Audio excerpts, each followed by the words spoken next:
வாழ்க்கையில உறவு அப்படின்னா உணர்ச்சி இல்ல, அது ஒரு பொறுப்பு. காதல் அப்படின்னா கனவு இல்ல, அது கட்டுப்பாடு. இந்த உண்மை தெரியாம வாழ்றவங்க வாழ்க்கையிலேயே தோல்வி அடைவாங்க. ஆனா நீங்க இல்ல, இப்போ இந்த உண்மைய புரிஞ்சுக்க போறீங்க. ஏன் சில காதல்கள் காயமா மாறுது? ஏன் சில உறவுகள் உயிரோடு இருந்தாலும் உணர்ச்சி இல்லாம போகுது? பதில் கேட்க ரெடியா? மனுஷ மனசு எப்போதும் நிலையில்லாதது.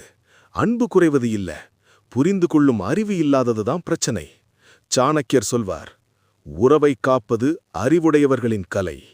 பல உறவுகள் சிரிப்போட தொடங்கும், ஆனா முடிவில் கண்ணீரா மாறுது. ஏன்னா வேரில்லாத மரம் போல ஆரம்பிக்கிறோம். பயம், தனிமை, ஆசை, இதுல இருந்து உருவாகும் உறவுகள் நீடிக்காது. அது காதல் இல்ல, அது தப்பிச்சு ஓடுற மனசு. பேசாம விட்ட வார்த்தைகள், சிறிய ஈகோ, செல்லாத மன்னிப்பு, இதுதான் சக்தி வாய்ந்த உறவுகளையும் உடைக்கிறது. ஒரு நாள் சிரிப்பு சண்டையா மாறும், நெருக்கம் தூரமா மாறும், அமைதி விஷமா மாறும். முதல் நாள் நினைச்சு பாரு, அப்போ எவ்வளவு தூய்மையான அன்பு. இப்போ இல்லையா?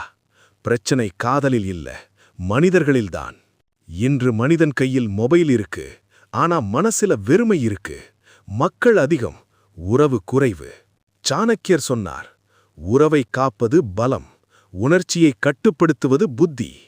அன்பை புரிந்து வாழுங்க, பாதுகாப்புங்க, அதுதான் உண்மையான வெற்றி. வலிமையோடு வாழுங்க, அன்போடு இணங்க.